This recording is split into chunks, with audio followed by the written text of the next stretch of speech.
আমার বিষয়বস্তু হলো সালাত অর্থাৎ নামাজ। এই যে আমরা 5 ওয়াক্ত সালাত আদায় করি, আমরা 5 ওয়াক্ত নামাজ পড়ি, এই 5 ওয়াক্ত সালাত আল্লাহ রাব্বুল আলামিন আমাদের উপরে কি করেছেন? ফরজ করেছেন।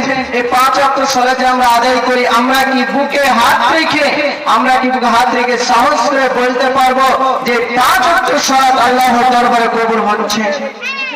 আমরা কখনো কোনদিন বুকে হাত রেখে বলতে পারবো না যে আমরা যে 5 ওয়াক্ত সালাত আদায় করছি, এই নামাজ আল্লাহর দরবারে আমার কবুল হচ্ছে। আমরা কোনদিন বলতে পারবো না। কেন? তার কারণ হলো আমরা যে পদ্ধতিতে, যে তারিকায় আমরা সালাত আদায় করছি, যে পদ্ধতিতে, যে তারিকা আমরা নামাজ পড়ছি, আমার মন বলছে এই নামাজ আল্লাহর দরবারে কবুল হয় না। আমরা নামাজ পড়তে আমাদেরকে সঠিকভাবে, সঠিক পদ্ধতিতে, সঠিক নিয়মে আমাদেরকে কি করতে হবে? এই 5 ওয়াক্ত সালাত আদায় করতে হবে। কিন্তু আমরা রাসূলের পদ্ধতিতে, রাসূলের সুন্নাত অনুযায়ী, রাসূল যে পদ্ধতিতে যে তারিকা সালাত আদায় করেছে, আমরা সেই তারিকা সালাত আদায় করি না। এই নামাজ আমাদের আল্লাহর দরবারে কেমন করে কবুল হতে পারে? এই নামাজ আমাদেরকে কি করবে? বিভিন্ন কাজ থেকে, ফাহিশা কাজ থেকে, নোংরামি কাজ থেকে, চুরি করা থেকে, ডাকাতি করা থেকে, বিড়ি, সিগারেট, গাঁজা, তামাক, মদ, পান, যতগুলো খারাপি কাজ রয়েছে, সমস্ত খারাপি কাজ থেকে এই নামাজ কি করবে? আমাদেরকে বিরত রাখবে, দূরে সরিয়ে রাখবে। আল্লাহ রাব্বুল আলামিন পবিত্র কোরআনুল কারীমের মধ্যে বলছেন, বিসমিল্লাহির রহমানির রহিম,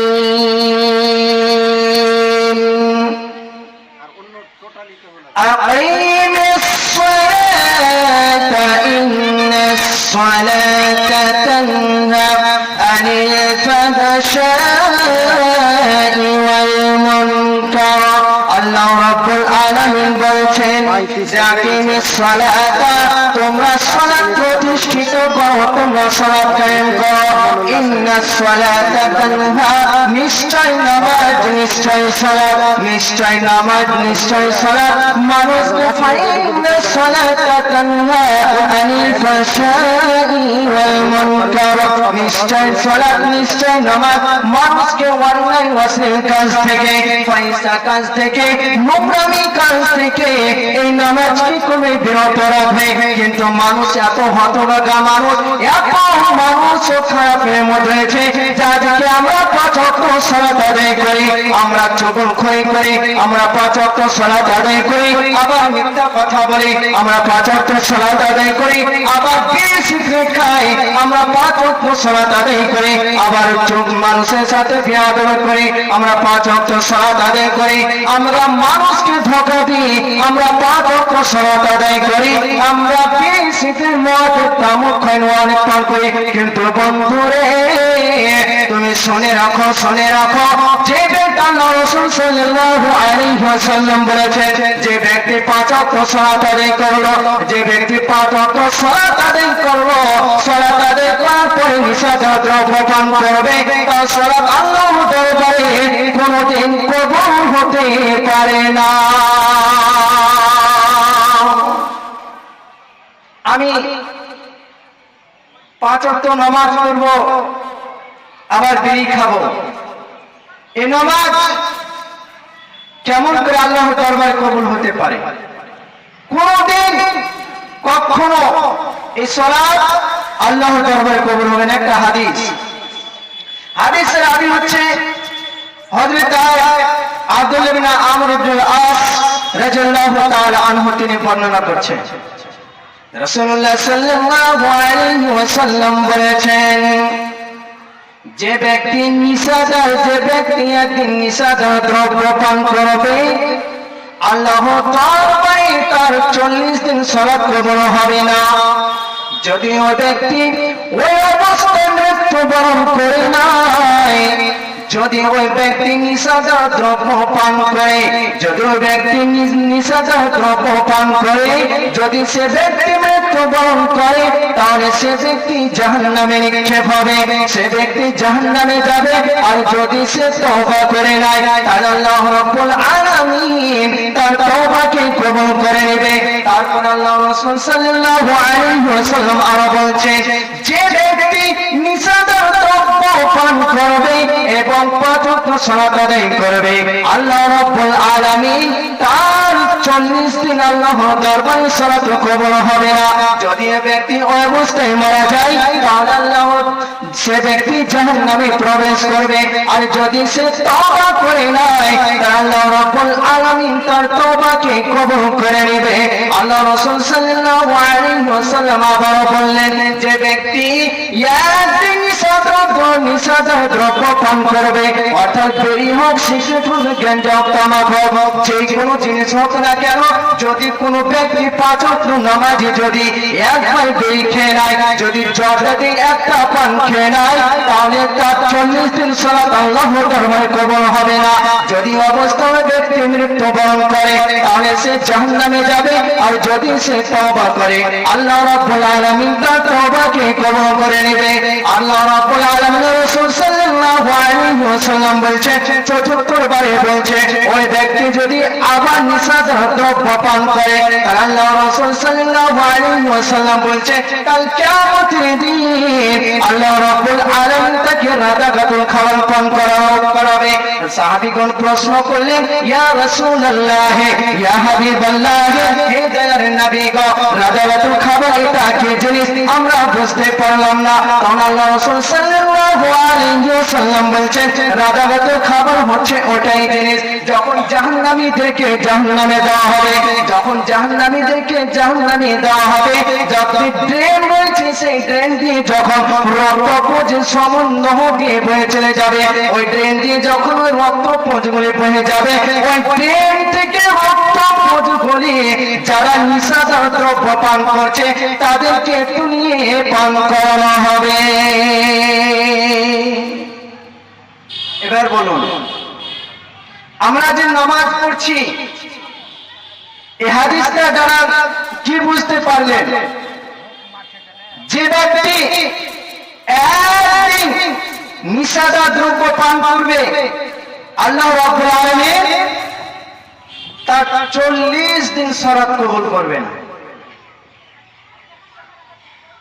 তবে এই যে ঠান্ডা কনকনে রাত, এত কনকনে রাতে এত কষ্ট করে, পরিশ্রম করে, উজু করে আমাদের নামাজ পড়ে লাভ কি? যেখানে আল্লাহ রাব্বুল আলামিন একটা যদি বেরি খেয়ে নি, তাহলে 40 দিন সালাত কবুল করবে না। তাহলে আপনি কেন নামাজ পড়ছেন?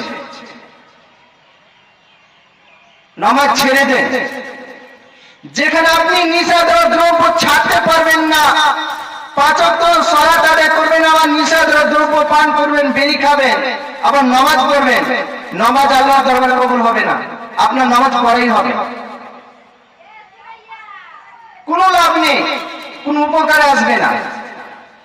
কিন্তু আমরা অনেক মুসাল্লি আছি, 100% মধ্যে 95% আমরা বিড়ি সিগারেট খাই, 5% বাদ দিয়ে। তবে আমাদের নামাজ পড়ে লাভ কি? আপনি আল্লাহকে ধোঁকা দিচ্ছেন।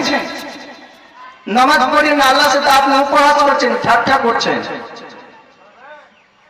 যদি নামাজ পড়তে হয়, তাহলে যতগুলি নিষেধাজ্ঞা দ্রব্য রয়েছে, সমস্ত জিনিস আমাকে আপনাকে কি করতে হবে? ত্যাগ করে দিতে হবে, ছুঁড়ে ফেলে দিতে হবে। তাহলে আমার আপনার নামাজটা আল্লাহর দরবারে কবুল হবে, নচেত হবে না। এই নামাজ কাল কিয়ামতের দিন আল্লাহ রাব্বুল আলামিন যখন এই নামাজ সম্পর্কে জিজ্ঞাসাবাদ করবে, এই হাদিসটা বলে আমি শেষ করব, যেহেতু আমাকে 35-এ শেষ করতে বলা হয়েছে। তো কাল কিয়ামতের দিন আল্লাহ রাব্বুল আলামিন সর্বপ্রথম বান্দাদের যেটা হিসাব নেবে সেটা হচ্ছে নামাজ। হাদিস হযরত আনাস বিন মালিক রাদিয়াল্লাহু তাআলা আনহু তিনি বর্ণনা করছেন, ওয়ান আনাস রাদিয়াল্লাহু তাআলা আনহু قال হযরত আনাস রাদিয়াল্লাহু তাআলা আনহু থেকে বর্ণিত আছে, তিনি বলেন قال رسول الله صلى الله عليه وسلم রাসূলুল্লাহ সাল্লাল্লাহু আলাইহি ওয়াসাল্লাম বলেছেন, আউয়ালু মা ইউহাসাবু বিহিল আবদু ইয়াওমাল কিয়ামাহ। আল্লাহ রাসূল সাল্লাল্লাহু আলাইহি ওয়াসাল্লাম বলেছেন, সর্বপ্রথমে কাল কিয়ামতের দিন বান্দাদের হিসাব নেবে as-সালাত, নামাজ সম্পর্কে জিজ্ঞাসাবাদ করা হবে, নামাজ সম্পর্কে প্রশ্ন করা হবে। বলা হবে, বান্দারে আমি তোমাকে 60 বছর 70 বছর 80 বছর বয়স দিয়েছিলাম, সে বয়সটুকুকে তুমি কি কাজে ব্যয় করেছো? তুমি নামাজ পড়েছো কি পড়োনি? আজকে তুমি আমার সামনে বলো। আপনি বন্ধুরে, আপনি যদি 5 ওয়াক্ত নামাজি হয়ে থাকেন তাহলে আপনি সত্য কথাই বলবেন যে হে আল্লাহ, আমার বাল্যকাল থেকে নিয়ে যখন থেকে আমার উপরে নামাজ ফরজ হয়েছে তখন থেকে নিয়ে মৃত্যুকাল পর্যন্ত আমার শ্বাস থাকা পর্যন্ত আমি তোমার ইবাদত করে, আমি তোমার গোলামি করে, আমি তোমার খেদমত করে, তোমার মসজিদে গিয়ে 5 ওয়াক্ত সালাত আদায় করে আমি আমার জীবনটাকে কাটিয়েছি। যদি আপনার নামাজ যদি সঠিক হয় তাহলে আল্লাহর দরবারে সমস্ত আমল গ্রহণযোগ্য হবে, সমস্ত আমল আল্লাহর কাছে ঠিক থাকবে।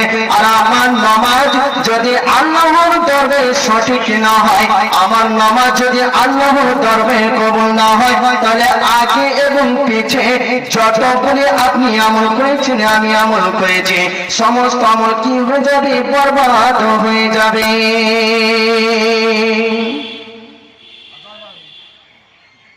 এই নামাজ সম্বন্ধে সর্বপ্রথমে কাল কিয়ামতের দিন জিজ্ঞাসা করবে, বলো বান্দা, তুমি দুনিয়ার বুকে বেঁচে ছিলে, তুমি নামাজ পড়েছো কি পড়োনি? বলো। আমরা কি পারবো উত্তর দিতে?